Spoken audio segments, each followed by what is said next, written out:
court. All rise.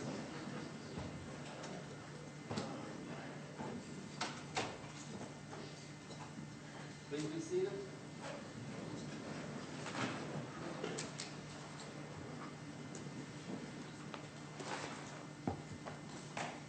I've considered the defense's contention that statements are admissible under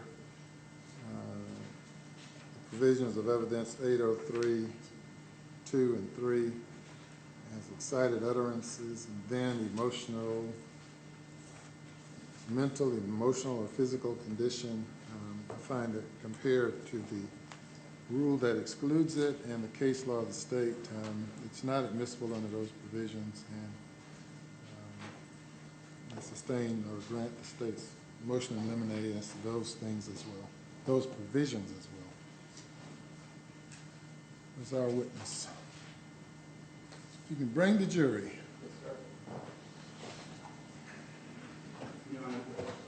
Yes, sir.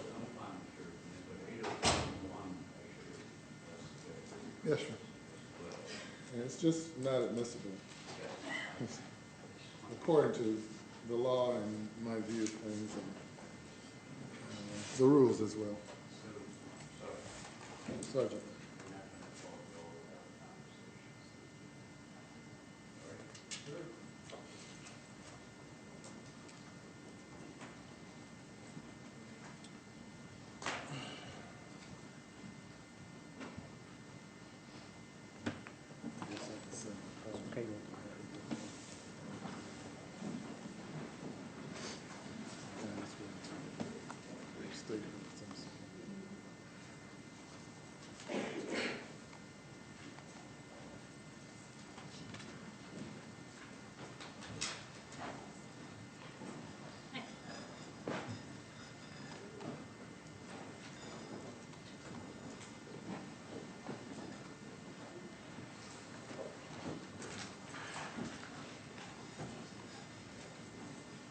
All jurors present, Your Honor. Yeah, thank you. You may proceed. Yes, sir. Good afternoon, Sergeant. Good afternoon, sir. Before the recess, we were talking about your actions on April 4th, 2015, and we'd gone through what you knew about the situation. We'd gone through about where you were, and we started to go into when you responded to the location where Officer Slager was. Do you recall about what time you arrived, or do you recall who was there before you? I recall Officer Haversham being there before me. I don't recall what time I arrived. Do you recall anybody else being there at that time, or was it Other than Officer Slager, I believe Sergeant Gamm was somewhere in the area. one of the first responders to that incident site? One of them. And at that time, you had an opportunity to make observations of the site itself, the location, and you had an opportunity to observe Officer Slager. Is that correct? Yes, sir. And you had an opportunity to have some interaction with him that day? I did. That morning. And without going into your conversation or his conversation, would you tell us his affect? What did he look like? Did he look like the last time you had seen him?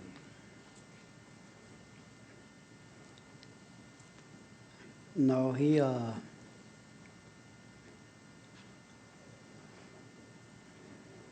it's like talking to someone who is acting like they're listening and they're acknowledging you, but they're not paying attention. More like he was in a deep thought of something else. Shock?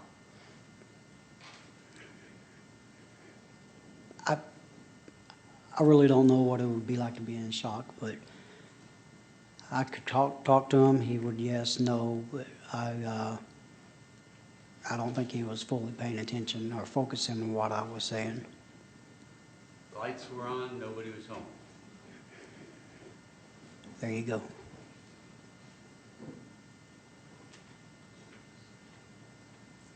Did you get close to him? I did. And for what purpose? One was to remove him away from Mr. Scott.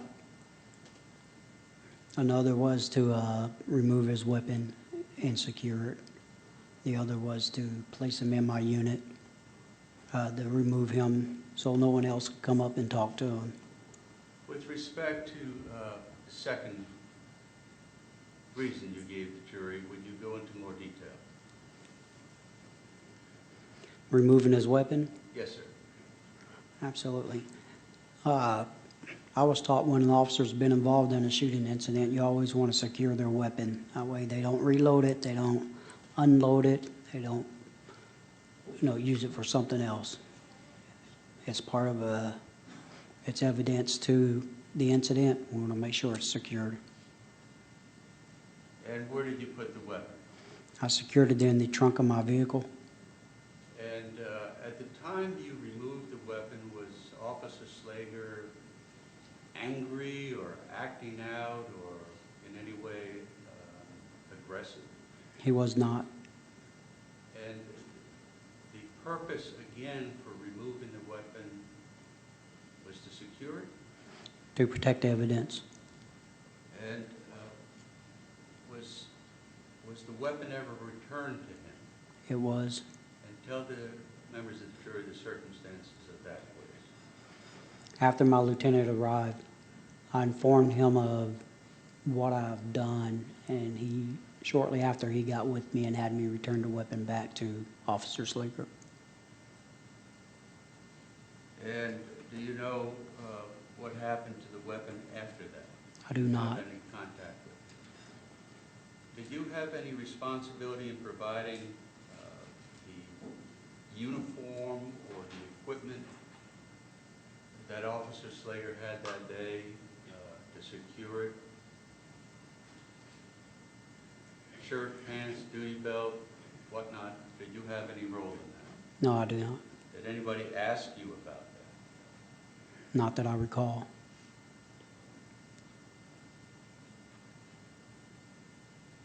Did you have an opportunity to meet Anthony Scott that day?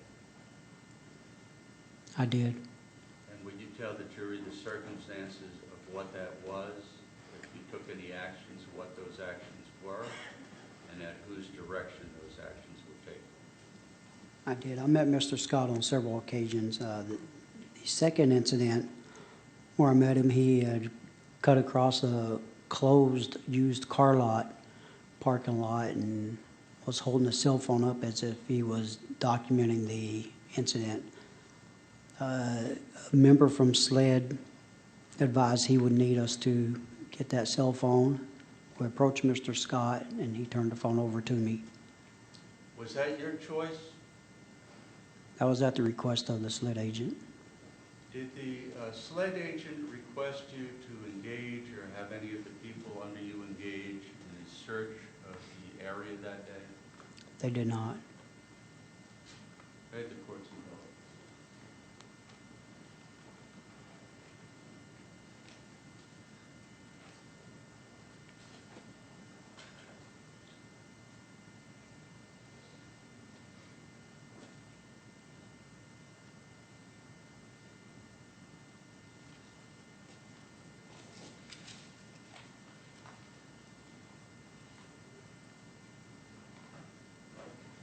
You may have already testified to this, but when you took Officer Slager's gun, did you provide him with a substitute weapon?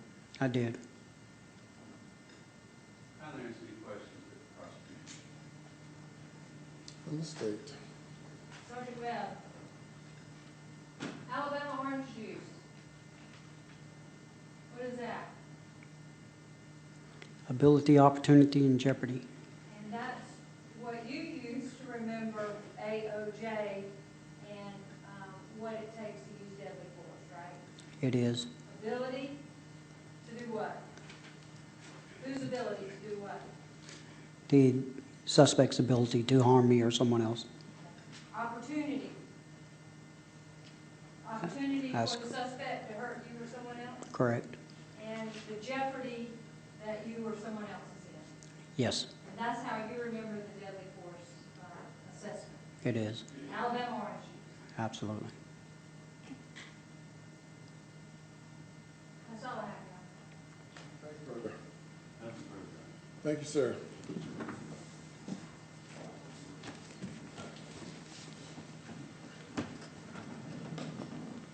Okay, your next witness.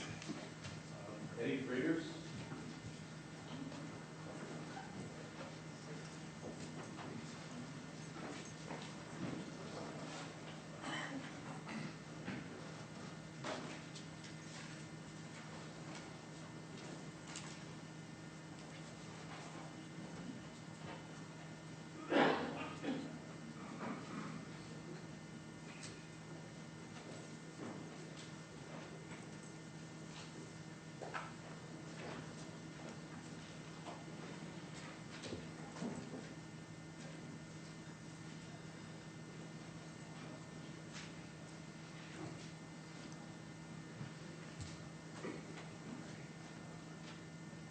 Do you swear affirm the testimony you shall give the court, the jury, and the trial of this case will be the truth, the whole truth, and nothing but the truth, so help you God?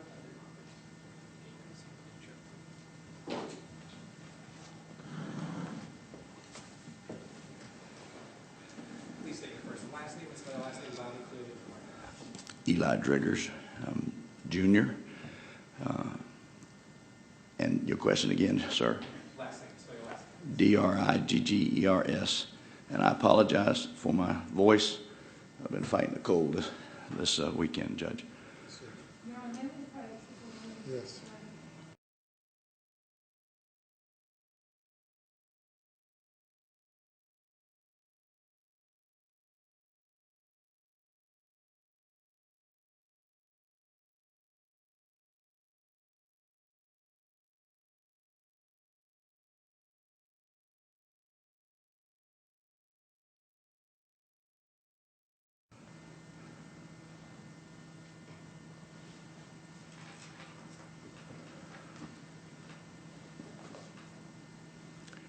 Good afternoon, Chief.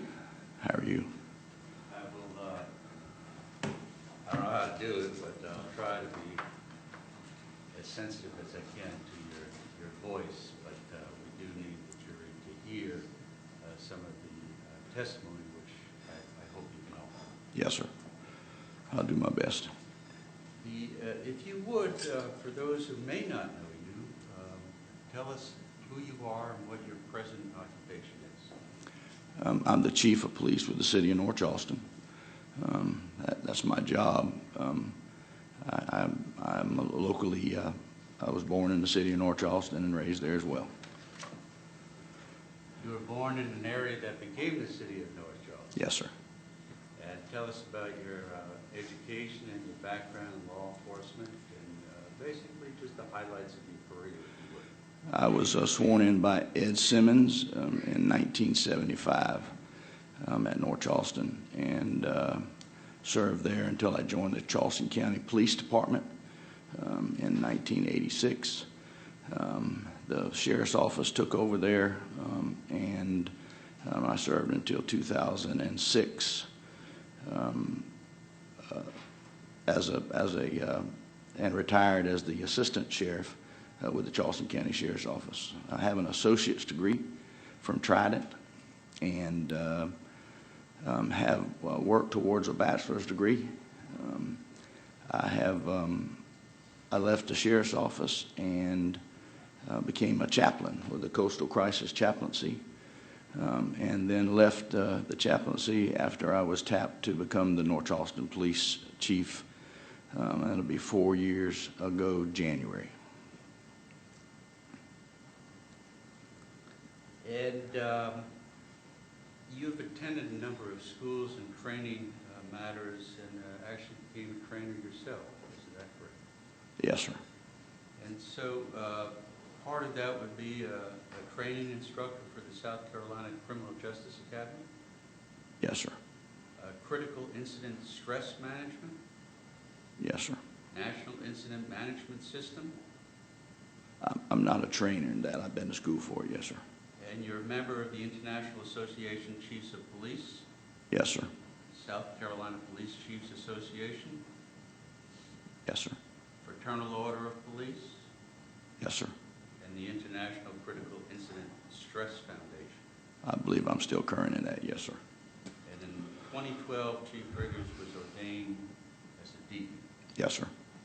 So your 30 years of law enforcement, and then followed by a ministerial position, and then back into law enforcement as the chief of police. Yes, sir. And in your ministerial matters, that was primarily dedicated to incidents involving citizens and law enforcement in the community. Is that fair to say? Yes, sir. I was a chaplain for the fire, EMS, police, and citizens of Charleston County. If we may, Chief, I wanted to give the jury a better idea of how the North Charleston Police Department has been organized under your leadership.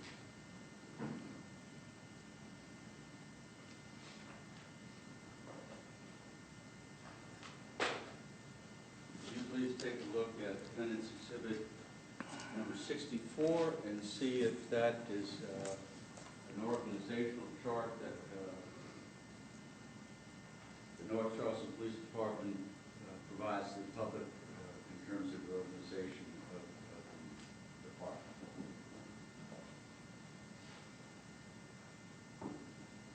It has changed somewhat recently. As of April 4th, 2015, is it correct?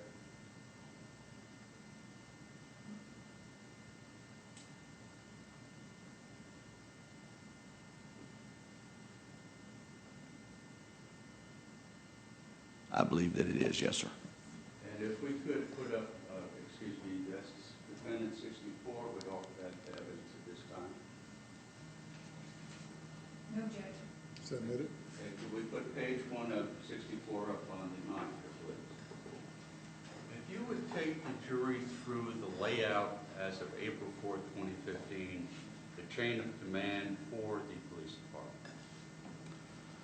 So the chief of police is at the top with an assistant chief. As you can see, directly under the chief's position. Office of Professional Standards is on the side, and the PIO, which is the Community Relations Officer. At this time, there were 4 bureaus, or a bureau and 3 divisions. The Patrol Division, Special Operations Division, and Investigations Division. And then a Support Services Bureau. Under that, under each division are Special Enforcement Bureau and Information Services Bureau, Detective Bureau, Special Investigations Bureau under the investigations, and then Patrol has South, North, and Central.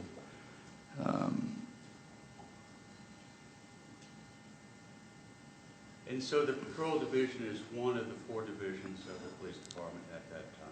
Yes, sir. If we could look at page 2, please. And there is a correction to be made on there. On that date, I don't believe we had the neighborhood impact section as a part of that, Right? under Patrol. Does that schematic appear to be what's on the website of North Charleston Police Department? It very well could have been, yes, sir. And so then on page 2, we can look at what are known as the working divisions, the street divisions, the people who have the interaction with the public. So you have the Patrol Division, the Special Operations Division, and the Investigative Division.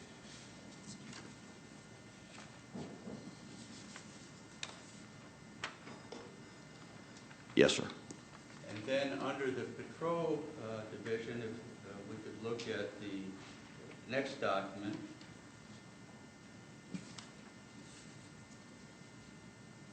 Page 3.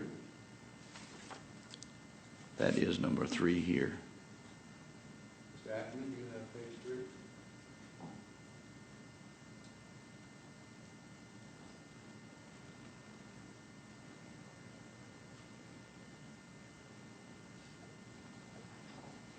So this would then lay out the chain of command more particularly?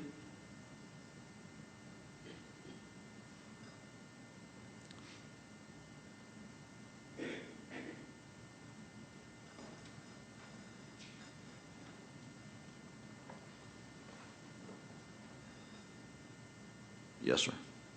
And Chief, you would be at the top, and the police officer and the probationary police officers there at the bottom. So I would imagine the probationary police officer is somebody in training. Is that what you? I don't know that. Is that A probationary police officer is there less than 6 months, I believe. So, yes, sir. So the police officers would include patrolmen? Is that another name for them? Police officers, yes, sir.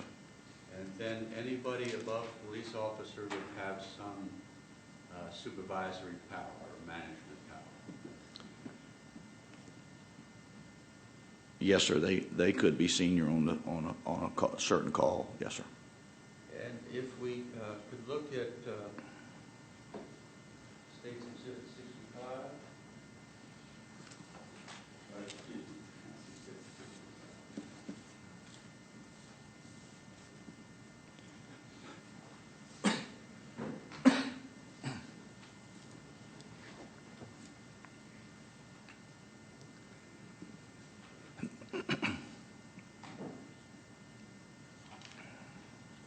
As they're reviewing that, the North Charleston Police Department is governed by a number of policies, is that correct? Yes, sir. And you try to have a written policy for practically every phase of what happens with the police department. Yes, sir. We do our best to cover what's required by standards. Policies are important because you have a strong organization, an organization that conforms to the rules and regulations governing the organization. Everybody then knows, whether it's private citizens or the chief of police, how the organization operates. Is that correct? Yes, sir. We are CALEA certified, and there's a standard set through CALEA, and those policies are written for the operations of the police department. Yes, sir. And if we could take a look at Defendant 65, does that put into a policy the diagrams that you previously shown on the computer?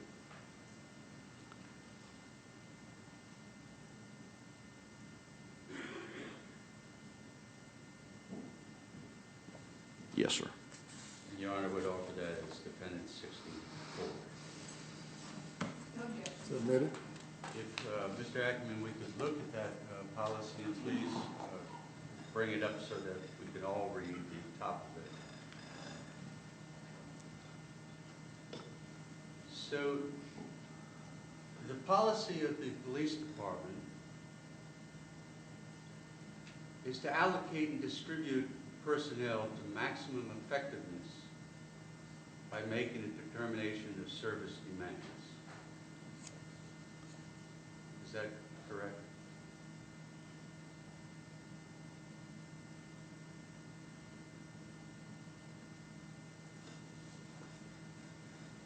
So you're talking about the purpose?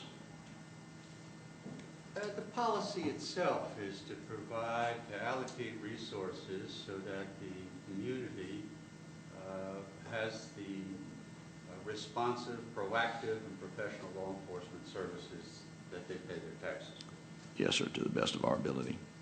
And above on these policies, they're all signed, are they not, by the chief of police or your predecessor? Is that correct? Yes, sir.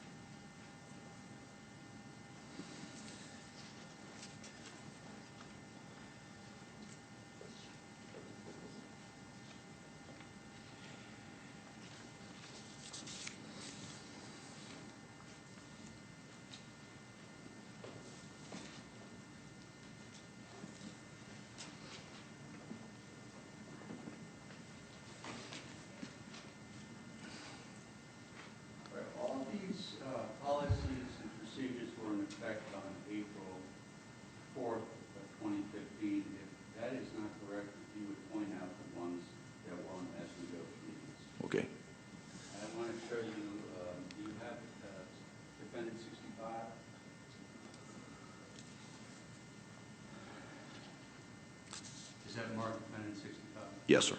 And Your Honor, we move that if we haven't already to evidence. Not on the one that she has. This is a date, effective date, September the 9th, September the 9th, 2014. So that would have been in effect? Yes, sir. April 4th, 2015, correct? Yes, sir.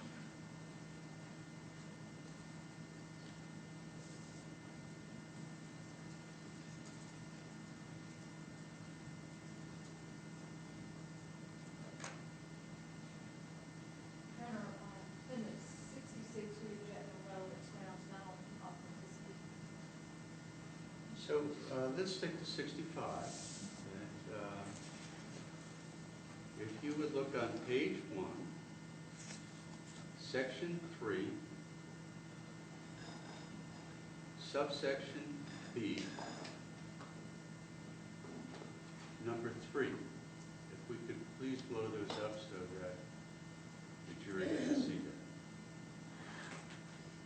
So with respect to the policy of distribution and allocation of resources, the chief of police will make all final decisions regarding the allocation and distribution of personnel. That is the policy, is it not?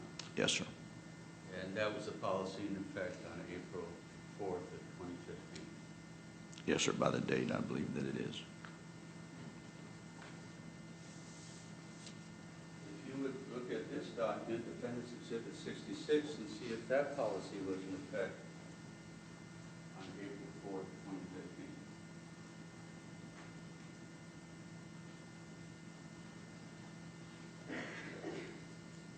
2015. It appears that it was, yes, sir. And what is that policy governing? Compensation and benefits. And as part of the excuse me, Your Honor, we move that into evidence, Defendant 66 at this time. Reject the relevance, compensation and benefits aren't relevant to any issue in this case. I haven't seen the exhibit.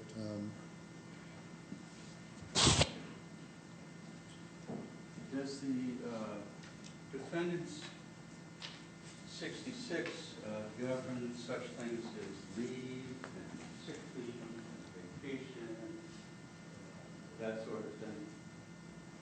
I would have to look at it to see all that it governs, but it says if the benefits,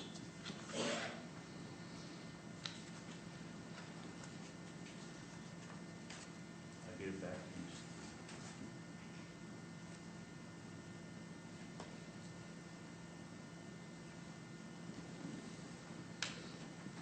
I sustain the objection.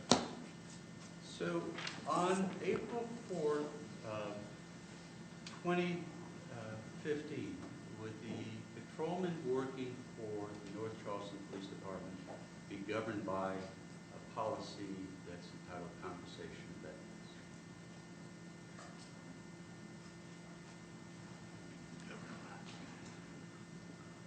so they would be paid for their work. If somebody was absent, if they didn't report to work, say in Central Bureau, they only have one person on the street, is there a regulation, procedure, and policy governing their absence?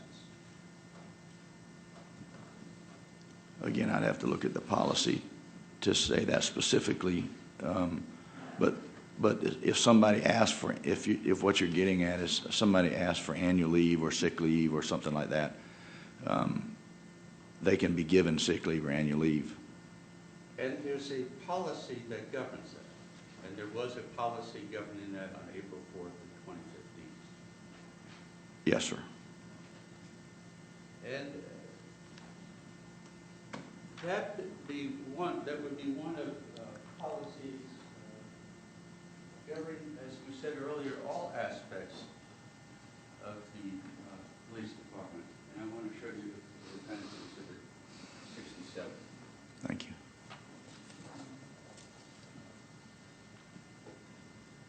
Does Defendant 67 list all the various policies that were in effect that would govern the rules and regulations of the employees of the police department on April 4th of 2015?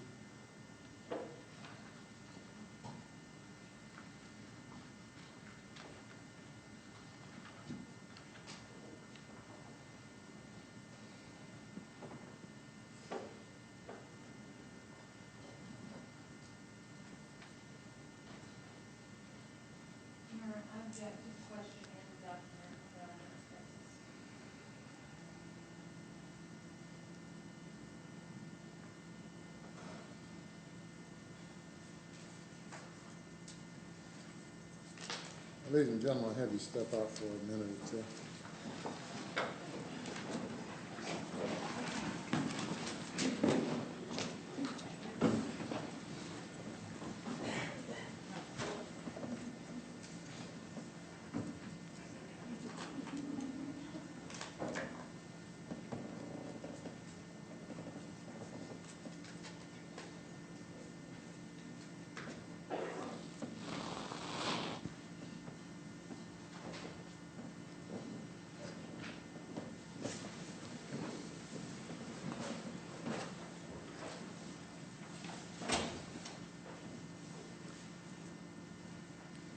All right, again, I haven't seen any exhibits in the case, and it's virtually impossible for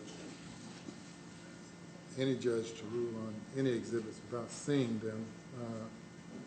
What's the nature of the objection? Your Honor, we object to really this line of questioning regarding the policies and procedures in the administration of the North Charleston Police Department, even on April 4th of 2015. We don't think it's relevant. We think the information has already come in regarding the staffing that day. This testimony is broad, general, and not relevant. If anything would be relevant, it may be, and I think it's a stretch, as to who was on duty that day that's come in, and anything else would be cumulative. All right, Mr. Savage.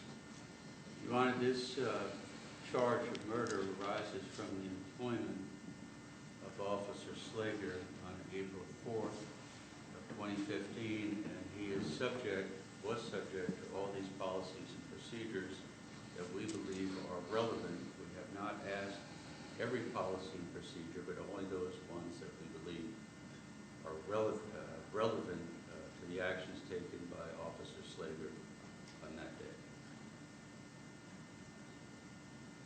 Can I see this exhibit number 67 that you're now asking him questions concerning? Does Defense 67 document all the various and sundry policies and procedures that your employees were working under on April 4th, 2015? Is that a question for me? Yes. I'm sorry. I would imagine this has been authenticated. So I'm not sure if all of the numbers are here. Right. Is your name on that? No, sir. And are the policies and procedures all named by the Chief of Police? Well, the policies and procedures are named by standards. So I'm assuming that the numbers are correct on here. But does the Chief of Police sign off, approve of each and every policy and procedure? Yes, sir. And so can you tell me if those are the policies and procedures in effect on April 4th, 2015? They are a table of contents for the procedural policy and procedure manual for the City of North Charleston Police Department. But I'm not sure if all of them, you understand? That's an index, Yes, sir. correct? Yes, sir. And so if you can look at the index, we can then pick out the ones that may be relevant to this particular situation. That's a fair assessment.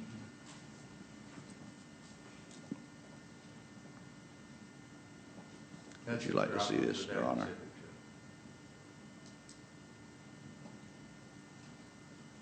I excluded number 66. What's the difference between 66 and 67? 67 is a compilation of all the policies and procedures by name in effect at the police department on that day. We intend to proceed with all the policies and procedures that are relevant to the actions taken by Mr. Slager that he's been charged with murder. All right. Solicitor. Your Honor, if he has a specific question regarding a policy and procedure that has to do with the stop or the firing of the weapon, I understand that, the compensation, benefits, workplace harassment, things of that nature, I relevance of the policy is that's what governed the absenteeism of the majority of police officers who were assigned to work that day. And part of the defense is the abandonment by the police department of this one officer who was working in a high crime area. So it is, we believe it is relevant to show that if people were absent that day, that management should have known that because the policy requires advance notice. And Your Honor, I don't believe that that is relevant to the issue in this case. Whether or not management should have done something has nothing to do with whether or not the defendant acted with malice aforethought or in the heat of passion on legal provocation. Whether he was abandoned or not is not relevant. All right, well, the defense has the right to put on a defense according to the defense's theory, and the while it is what's being inquired of this witness arguably is irrelevant, and that the department is not on trial, but Mr. Slager is, the court is going to overrule the objection to the question. Thank you. We'll take about 2 minutes, then we're going to bring the jury. Here you go, sir. Thank you. Chief? Thank you very much, Judge.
Okay, if you bring the jury, please.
All jurors present, Your Honor.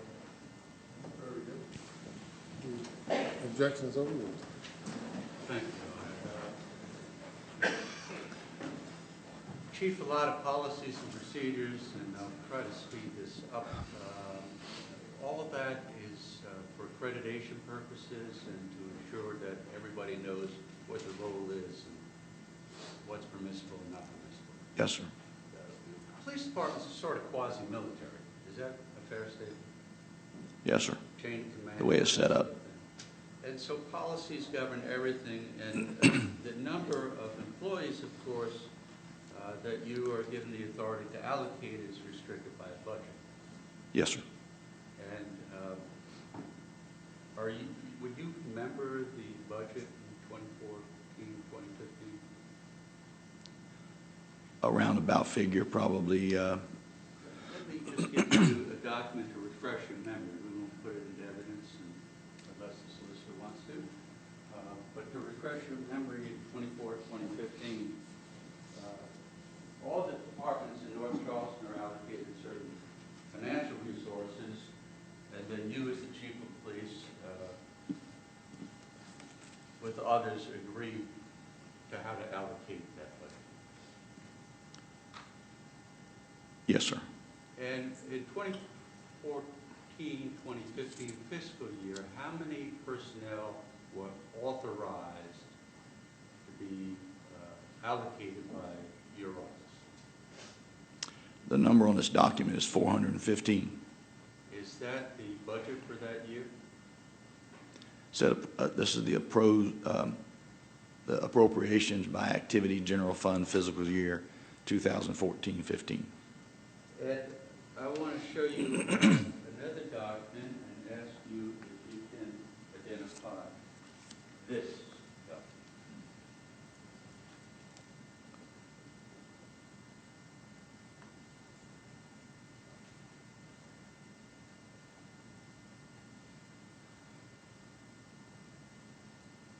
It says the North Charleston Municipal Court Officer of Offense Code Tally.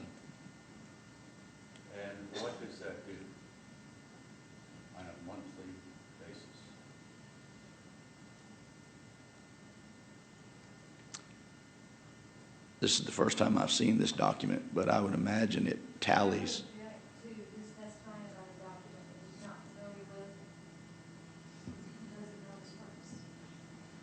Response? May I ask you some questions, Your Honor? Yes, sir. Does that document appear to track the money that officers working for North Charleston collect on a monthly basis?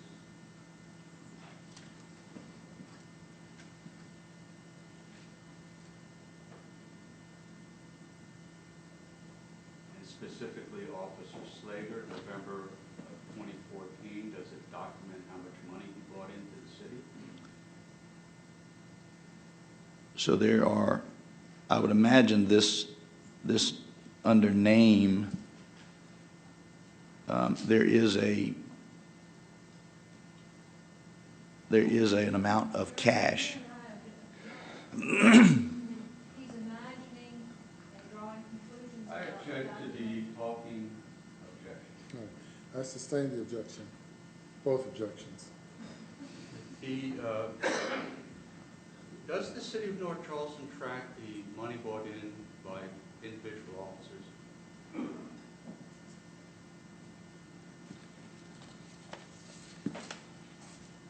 Again, this is the first time that I've seen this document. I would imagine there is some type of tracking for fines. But again, that's, And that's the first time you've seen that? yes, sir, it is.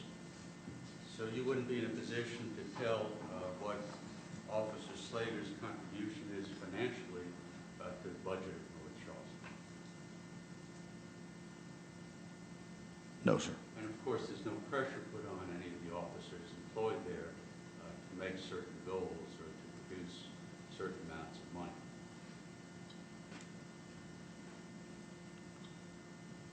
To my knowledge, there is no pressure sufficient to where they have to go out and write citations. What would be the purpose of keeping track of the amount of money an officer brings into North Charleston? And again, this is a municipal court document that I would, and again, I'm imagining this is a municipal court document that tracks, it appears, money.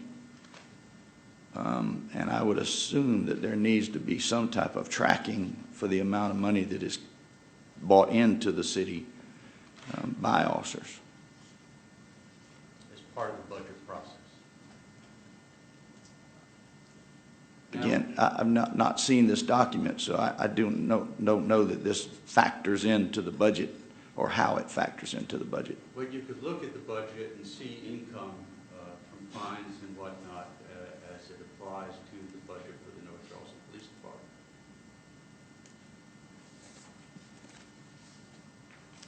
Streams of income, sources of income.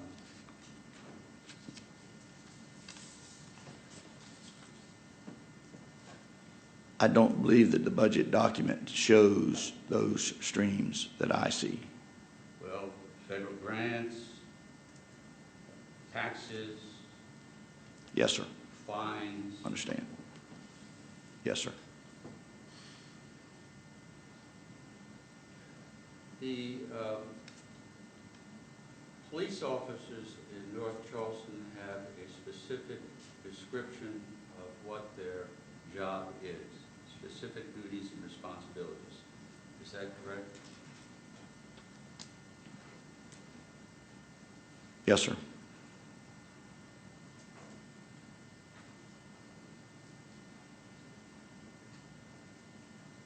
And was this in effect on April 4th of 2015? Look at it here.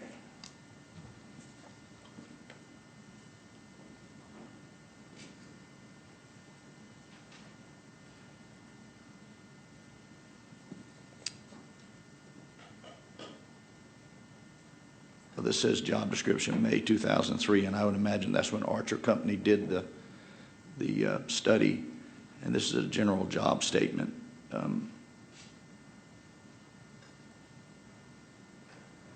That says essential job functions. Yes, sir, it does. And was that the essential job functions that Officer Slager would have been responsible for on August 4th of 2015. I'm not sure that I could testify to that 100%, but this is the Archer form that we do use, yes, sir. And it was created in 2003. Was it changed at all before April of 2015? I'm not aware. Your Honor, would offer this as Defendant's Exhibit 72. Any objection? No, sir. Submitted without objection.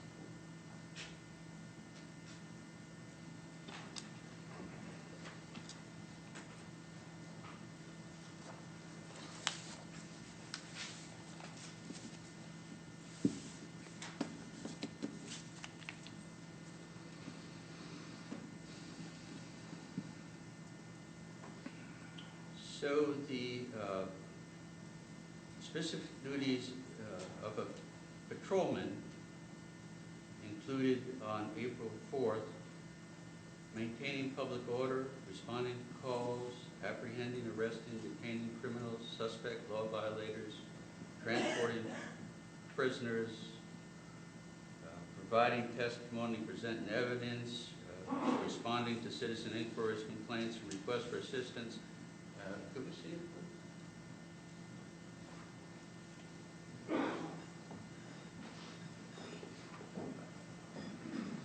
If you could,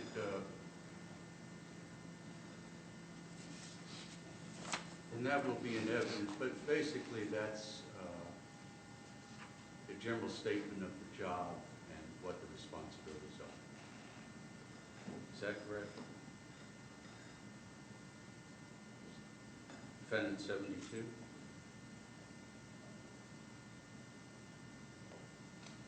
Yes, sir. And if you would you read the general statement of the job, the second to the last sentence? Works under stressful, high-risk conditions and reports to the assigned sergeant.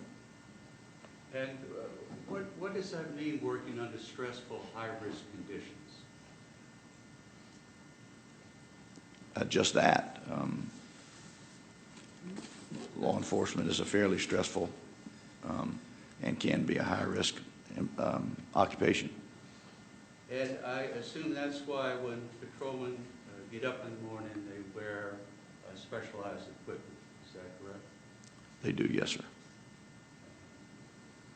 Is part of that, are they trained for those high stressful conditions? Yes, sir, I believe that they are. What is the current policy, and what was the policy in effect on April 4th for physical conditioning? You have to be capable of performing the duties of a police officer, I think is the only part of a policy. Do people do push-ups and jumping jacks and run around the track for a mile and a half? For employment purposes, they have a physical fitness test that they go through. As far as the day-to-day operations, if that's your question, they have to maintain the ability to perform their jobs. Do you have employees that are barely 5 foot tall, Yes, sir. including lieutenants? Yes, sir, I do have a lieutenant that's barely 5 foot tall. And would their physical prowess be the same as a football scholarship player? If you ask her, I believe they would. She was a Marine. And so the policies and procedure govern everybody whether they're 5 foot tall or 6'6". Is that correct? Yes, sir, that would be correct. And they're held to the same standards. Is that correct? Yes, sir. And in your review of Officer Slager's file, has he ever been found to be not acting in accordance with the policies and procedures of the North Charleston Police Department? Not that I'm aware of. And Was he recognized by the North Charleston Police Department as one of the better patrolmen in North Charleston?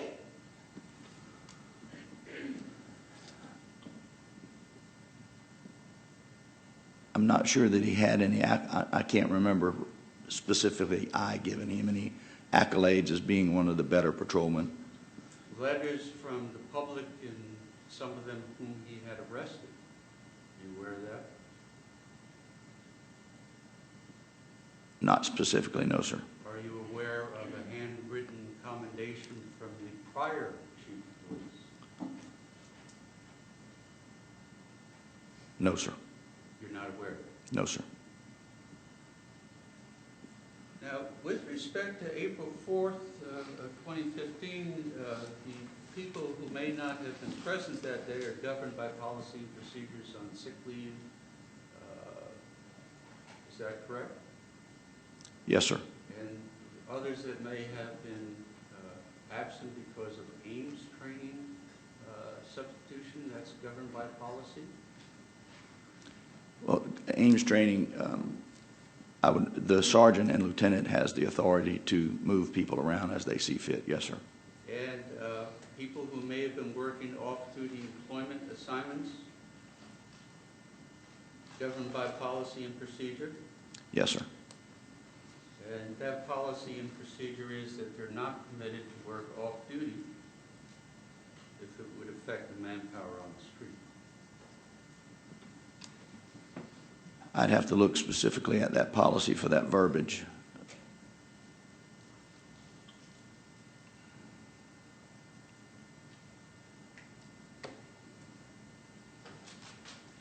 Are you familiar with policy A23?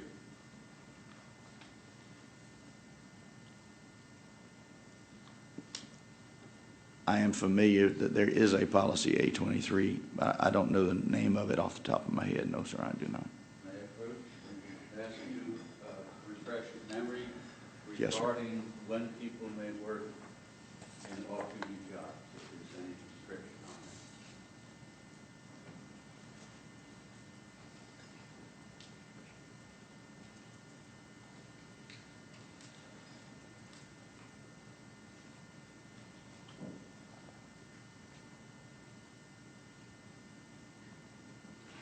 It says the city of North Charleston as the primary employer will take precedence over any secondary or off-duty employment.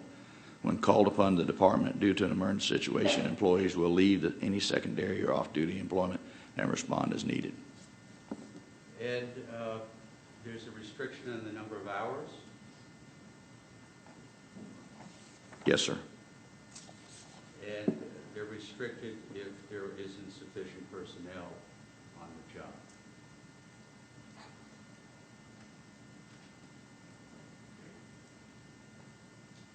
Yes, sir.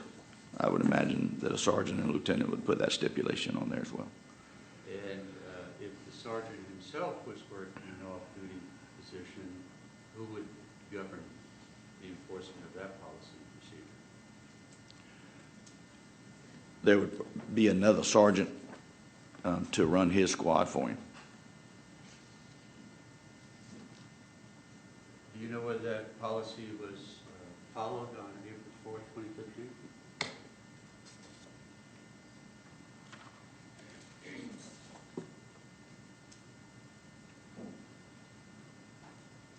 Is your question, was there a sergeant over the squad? Yes. Yes, sir, there was. Was Sergeant Webb the squad sergeant for Central Bureau on April 4th? I believe he was yes, sir, I believe he was a sergeant over that. And was he working an off-duty assignment that day? I am not sure. Since April 4th, this matter must have been investigated. Officer Slater got fired. Was there some investigation? By SLED, yes, sir, there was. But not by the North Charleston Police Department? No, sir, it was not. But there are lessons learned from this day, including manpower on the street, correct? There's always lessons learned, yes, sir. And one of those lessons learned is that a police officer shouldn't be left by himself in one of the high-crime neighborhoods in North Charleston. I'm not sure I would phrase that exactly that way. In July of this year, as chief of police, did you effect a change in the mandatory minimum standards of personnel working the streets? I did, yes, sir. And was that done because of this incident involving Officer Slater? No, sir. So as far as you're concerned, the number of personnel on the street on April 4th, 2015 was adequate?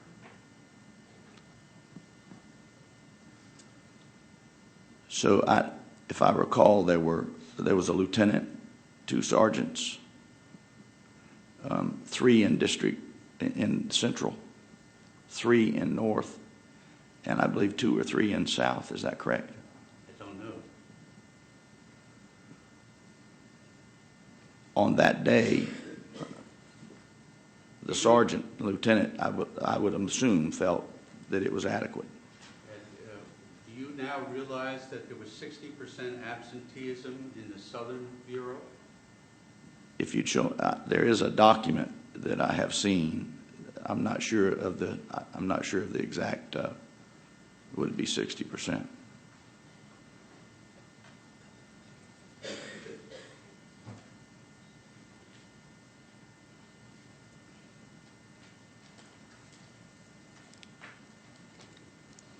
Do we have the evidence number, please?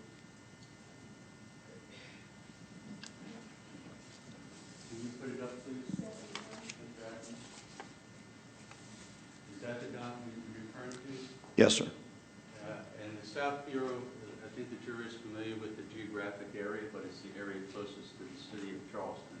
Is that fair to say? Yes, sir. And according to the roster in the South Bureau that day, 3 out of the 5 patrolmen were absent.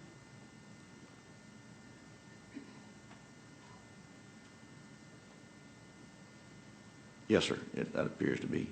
That would be a 60% absentee rate.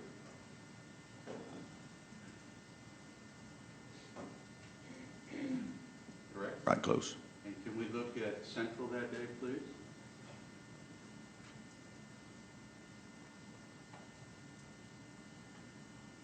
And in Central,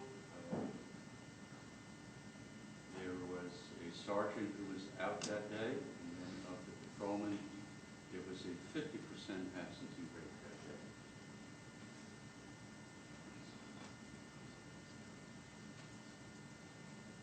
Yes, sir. There appears to be 3 off. Yes, sir.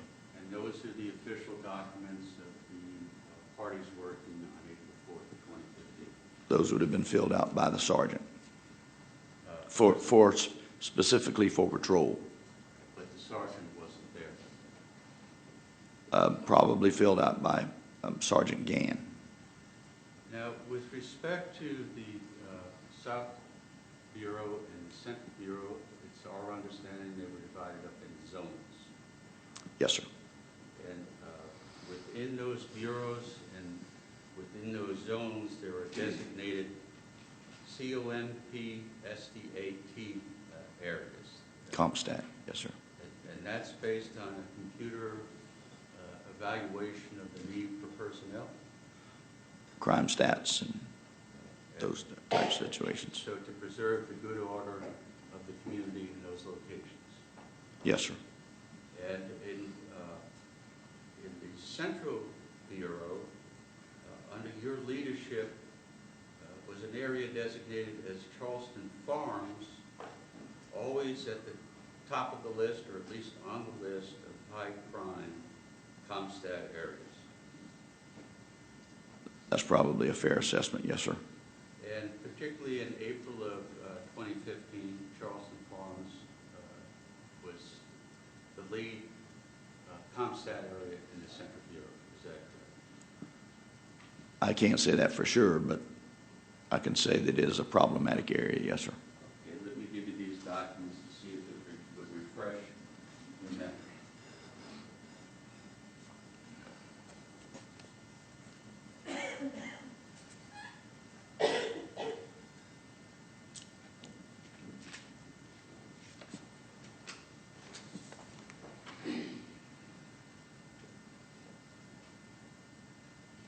So for the 2-week portion, or March 31st to April 13th. In the south, you have Dorchester Terrace, Dorchester Wayland, Shakur, Cherokee, and Old Village. Central, you have Charleston Farms, Cameron Terrace, Park Circle. Sorry, I don't understand what you're saying. Can you repeat that? Yes, ma'am, I can. So from March the 31st to April the 13th, the Compstat areas in south would have been Dorchester Terrace, Dorchester Wayland, Shakur, Cherokee, and Old Village. And that's the area in which there was 60% absenteeism that day. There were 2 working, yes, sir. And in central, it was Charleston Farms area on the Comstat sheet.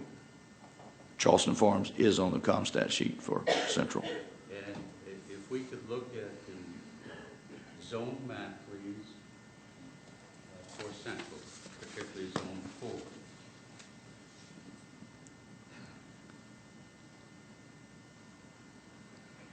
In central 4, do you know how many police officers were assigned to zone 4? I would just cumulative testimony. The objection sustained. Do you know if anybody was working in central 4 that day? Yes, sir. And how many Comstat areas are within zone 4? On this particular 2-week session, and this is an evolving type document as well, so Comstat does change within the 2-week periods. Right. On all the 2-week periods you have in front of you, was there ever an occasion when Charleston Farms was not designated as Comstat? Give me just a second. Let me look here.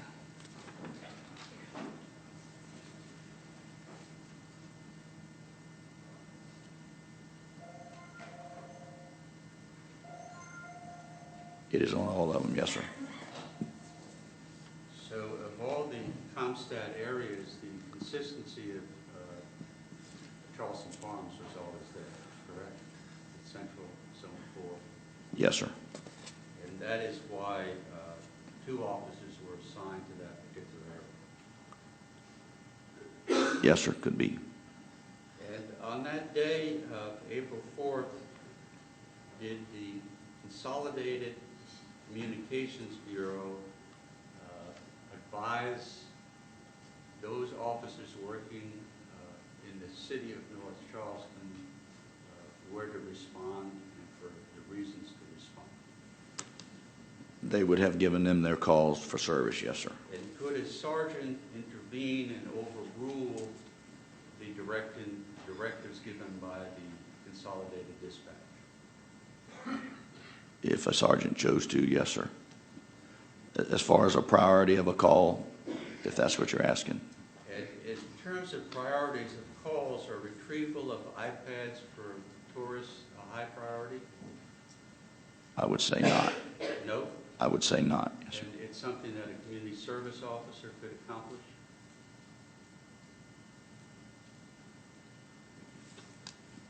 Did they have to unlock the car for them? I don't know. So, yes, sir, the answer to your question. And the allocation of the people who are working that day would be up to management. They could overrule Consolidated Dispatch, correct? For whatever reason they might have in terms of priorities. So there was a lieutenant and 2 sergeants working. Now, when Consolidated Dispatch is contacted in a traffic stop, what type of information is provided to the officer making the traffic stop? Well, it could be the tag, of course. It could be the make of car. It could be a color of car.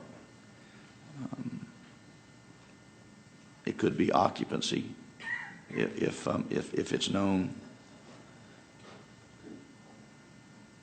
And if the driver of the vehicle provides a driver's license, can there be a confirmation of who that person is? Can there be? Yes. Yes, sir. And can there be a identification of the vehicle that belongs to the license plate that's called in. Yes, sir. And with respect to the driver of the vehicle, if that person is wanted or armed and dangerous or any other warning to a police officer, can that be given by consolidated dispatch? Yes, sir.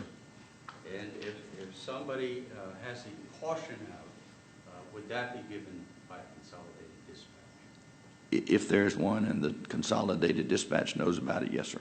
And if somebody receives the information from consolidated dispatch that the history of this person is one that would cause caution, armed and dangerous, what would be the procedure employed by the officer who stopped that vehicle?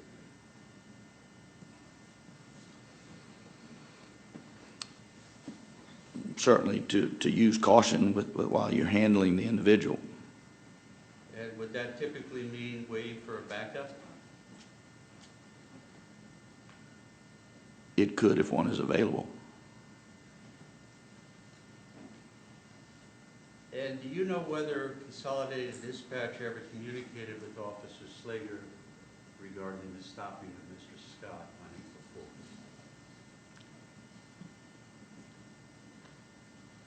April 4th? I do not.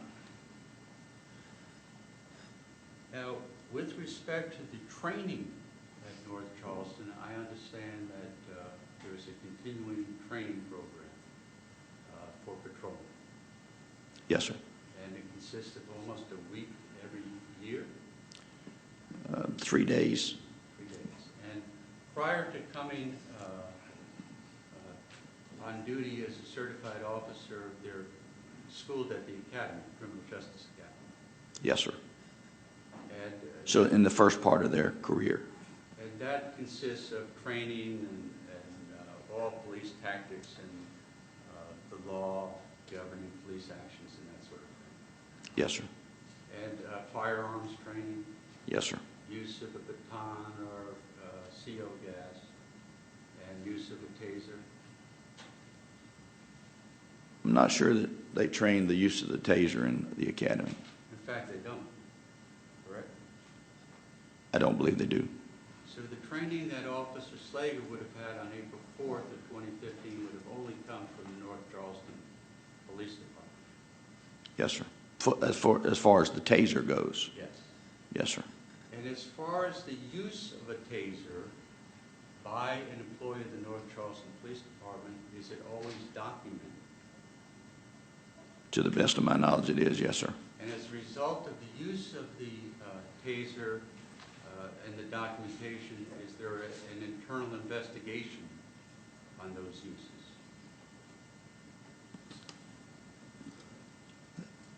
There is a form established. I'm not sure that there's an internal investigation on every use of the taser. So it is reported. And somebody analyzes that, is that correct? Yes, sir. And was Officer Slager ever sanctioned for the misuse of a taser? Not that I'm aware of. Was he ever sanctioned for the misuse of force of any type? Not that I'm aware of. Did he ever engage in the use of his lethal force, his weapon, his pistol? Not that I'm aware of. Was he ever sanctioned for the improper showing, use, pointing, or shooting that weapon? Again, not that I'm aware of. Now, in the training that's employed by North Charleston, when they go to the firearms training, I understand the patrolmen go once a year, Yes, sir. and they fire some 40 bullets. It's a course of fire that training has established, yes, sir, that is accredited by the academy. And the type of ammunition they use in training is different than they use on the street. Sometimes it is, yes, sir. And the reason for that would be budgetary. The round that they use for training is cheaper, yes, sir. And when they're trained, they're standing in a stationary position, firing at a stationary object. Is that correct? Not always in a stationary position, but they are firing at a stationary target, yes, sir. As patrolmen, are they ever placed under stress in the manner in which their position is described under stressful situations? Is there ever any training under stressful conditions for a patrolman? We all went through a active shooter where stress is put upon you. Everybody in the department went through that. And that stress is running in gym, in short pants, up and down in the gym, one lap? No, sir. It was different scenarios. The training was. Has Officer Slager ever received that training? Specifically, I do not know. And with that training, whoever had it, wearing all their gear and wearing the vest I assume restricts movement? It does, yes, sir. And did anybody ever run 200 yards and engage in a fight with anybody to put them under the type of stress experienced by Officer Slager on April 4th of 2015? No, sir. I can't remember that being a part of the.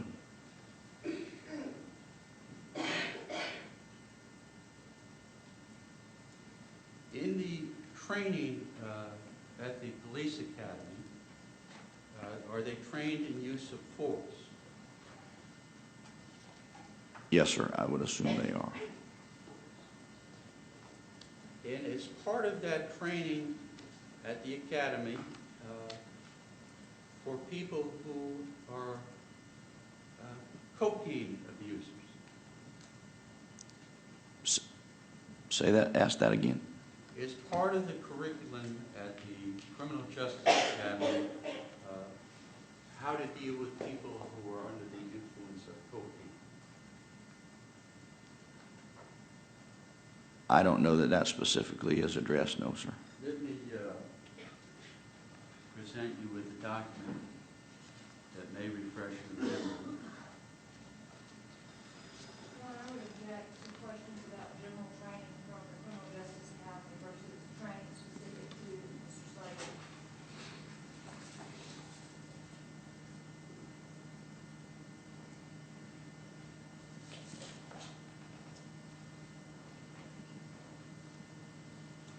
The objection is sustained. Do people at the Criminal Justice Academy training learn about excited delirium? And Your Honor, same objection. Objection sustained. Your Honor, that's in accordance with the court's previous ruling of bringing in the understanding of excited delirium, where it's trained both at the The objection is sustained. No argument in the presence of the jury. May I ask the jury to be excused so that I can argue? No, sir. The North Charleston Police Department has its own training program, is that correct? Yes, sir, we Use of do. force. And in the North Charleston Police Department, under the use of force, are people trained how to deal with citizens under the influence of cocaine? I would have to look at that policy specifically. And you're not familiar with that? I'd have to look at that policy specifically to see the verbiage there.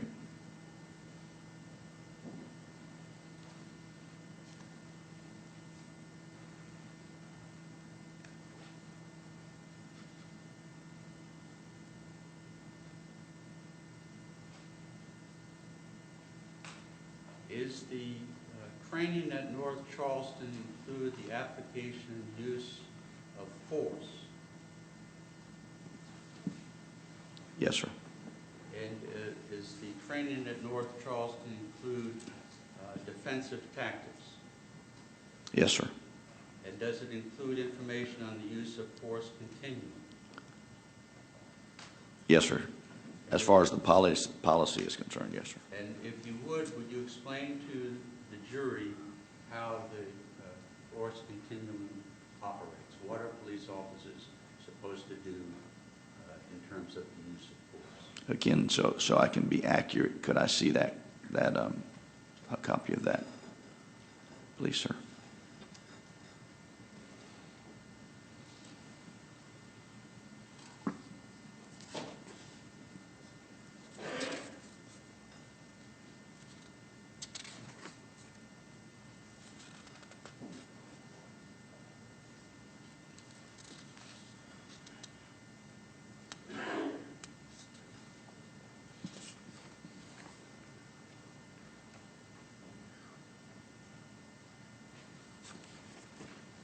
Bring another document for you. Would it be fair to say that the North Charleston policy on use of force is the same as it is at the criminal justice case in terms of the continuum of force?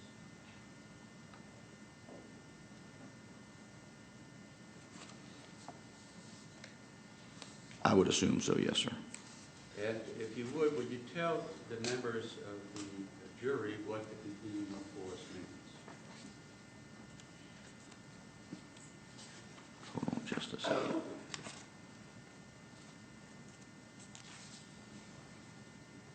So there's different levels of resistance. There's a presence where no physical harm, the subject is there on scene associated with possible suspicious activity. There's verbal resistance, no physical harm. Subject may verbally refuse to comply with officer's request. Passive physical resistance, where slight physical harm, subject physically refuses to comply. So let's start with if a person refuses to comply with the directive of stop. What is the appropriate level of force to be used at that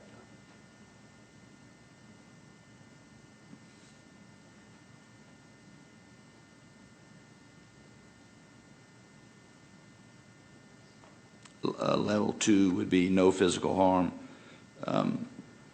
The subject may verbally refuse to comply with an officer's request or attempt to control the situation.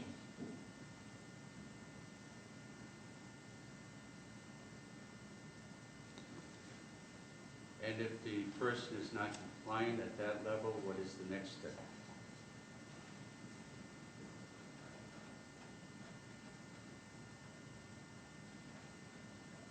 So level 3 would be a physical confrontation where the subject physically refuses to comply or respond to an officer's command.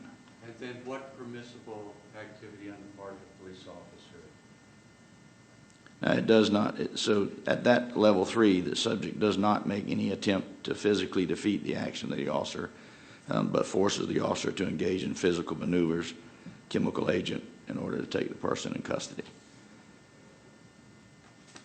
And then supposing the person has physical resistance, that they get into a struggle or fight with the officer.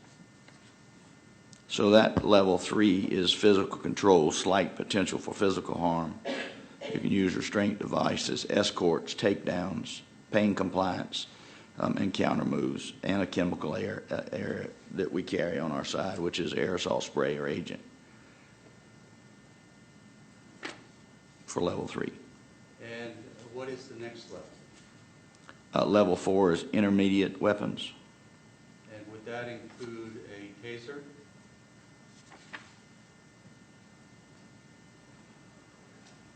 Taser, yes, sir. Okay, so now when somebody's out on the street and they're involved in foot chase and all, do they have to pick out of their pocket and go down the list of what levels they could use? I see that you're struggling with it. No, sir, I'm just making sure that I'm explaining it correctly. Okay, so level 4 is what, sir? So the level 4 is the intermediate weapon. And what, under what conditions are officers instructed to use intermediate weapons? Slight to moderate physical harm, subject make physical evasive movements to defeat the officer's attempt to control. This may be in the form of bracing, tensing, attempt to pull away, push away, or not allowing the officer to get close to the subject. So a taser is useful when somebody's trying to push off and get away. How about when somebody is attacking the police officer?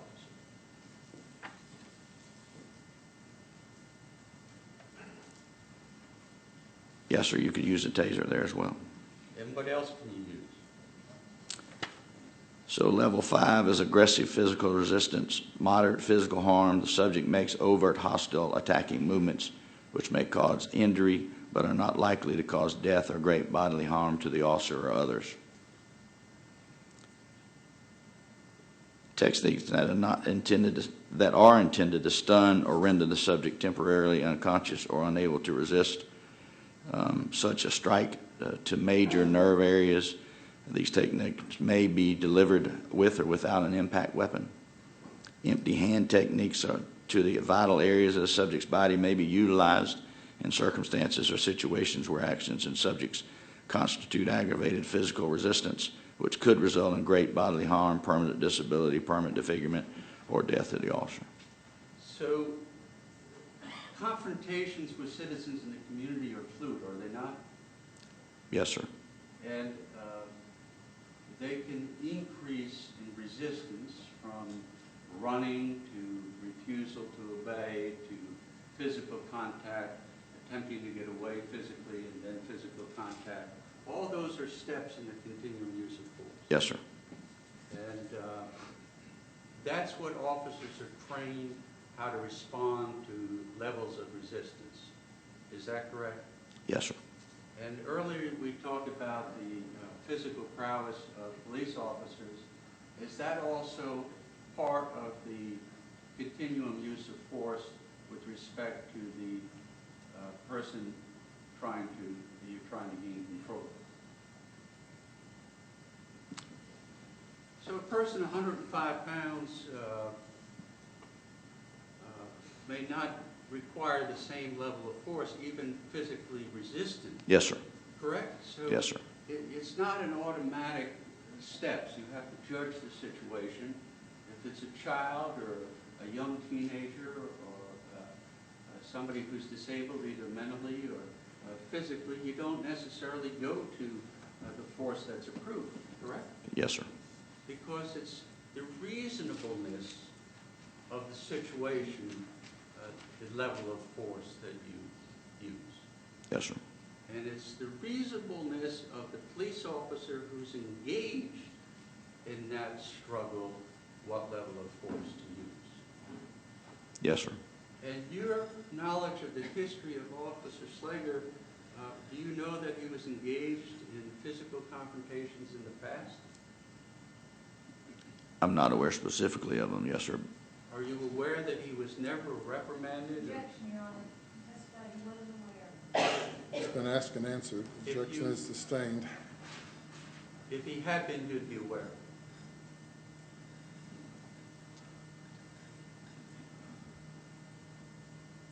I would assume so, yes, sir. And all the actions of Officer Slager with respect to Mr. Scott on April 4th were in accordance with policy and procedure before and during the physical confrontation. Is that correct?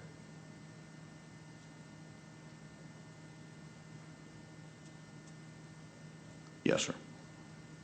And the issue in Officer Slager's case is whether he employed a reasonable action at the time that he decided to fire his lethal weapon.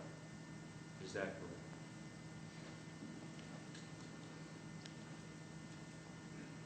Reasonable action as far as the force necessary in order to effect an arrest. The issue in Mr. Slager's actions. Objection, Your Honor, to the issue in this case. Objection sustained. When the fight was going on, has Officer Slager been charged with murder as a result of his actions during the fight? No, sir. To my knowledge, he has not. And during the fight, Officer Slager would have been acting in accordance with, Objection leading.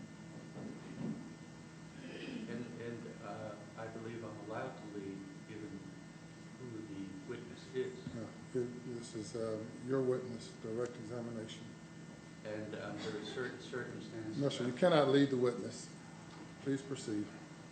Judge, I really need to have, out of the jury's presence, a conversation about this. You need to proceed. You cannot lead the witness.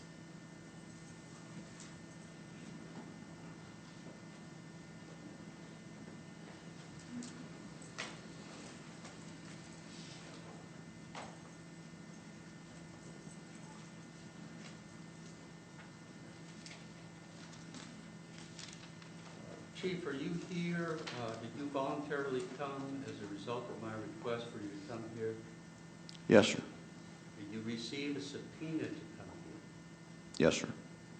Have you responded positively to my request to talk to you about this case in the past 18 months? No, sir. Did you have the attorney for North Charleston instruct me that I could not talk to you? No, sir. You didn't? Ladies and gentlemen, we're going to have to go to the jury room.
Question was asked during the fight, was Officer Slager acting within the policy of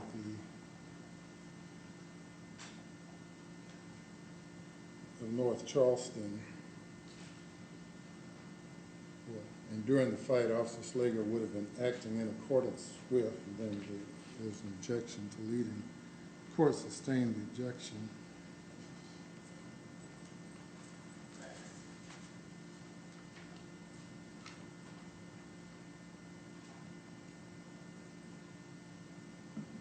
As a follow-up as to the question of the issue, what the issues are in this case, the issues are for determination by the jury and not this witness.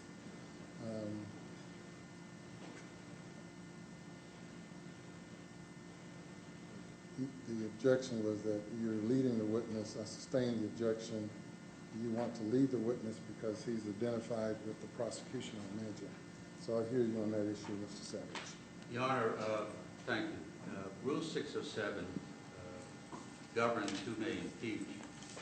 The credibility of a witness may be attacked by any party, including the party calling the witness. It's the same cross-examination and leading questions in direct examination that was employed by the prosecutor in this case repeatedly. On her issue, when we objected, because she said that while the police officers were generally for the state, in her opinion, the police officers she had called as her witnesses needed to be cross-examined type of questions because of the nature of this case. So we would ask the court extend the same ruling to Mr. Slager so that we may ask none, so that we may ask leading questions of this witness. All right, and what's that discussion? Your Honor, Mr. Savage has cited a rule of impeachment, which I don't think has anything to do with this issue.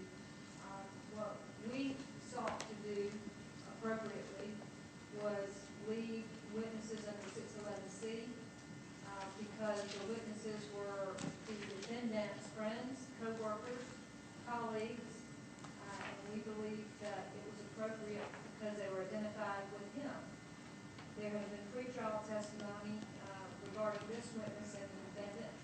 He employed the defendant. I believe Mr. Savage brought out in testimony that he performed the marriage ceremony of the defendant and his wife. He certainly has been associated with the defendant, so I don't believe the same 611 analysis applies in this situation as it did in our situation.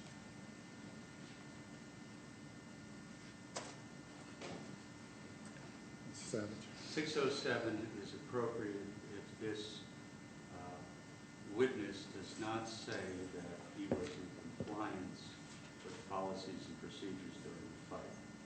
611 is a different matter in terms of the leading questions, so that we would, thank you to the solicitor, point out that both 611C as well as 607 apply in this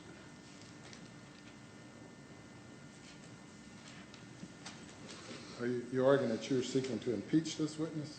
On the singular issue of whether or not Officer Slater was in compliance with the policies and procedures, if In relation to what?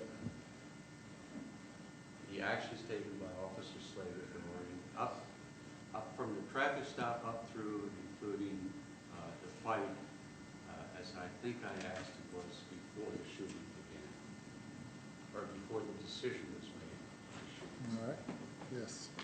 Your Honor, I don't think there's been any foundation regarding this witness's knowledge of what went on in the fight, and I don't believe his opinion as to what went on in the fight is relevant.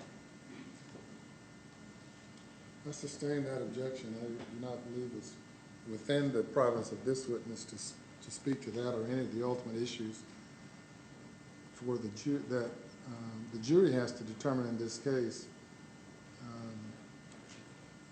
And I do recall during the pretrial hearings where this witness spoke of his close relationship with the defendant and how it troubled him that he had to take certain actions in this case. And so I believe it's more a 611 question than a 607 question.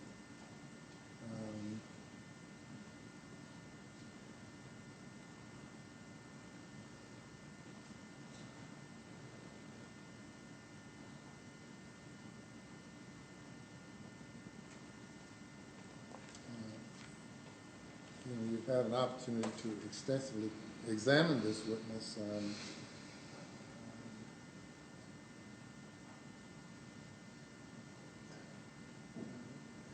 including posing questions in ways that may not have been leading, but certainly suggested answers or demanded certain responses.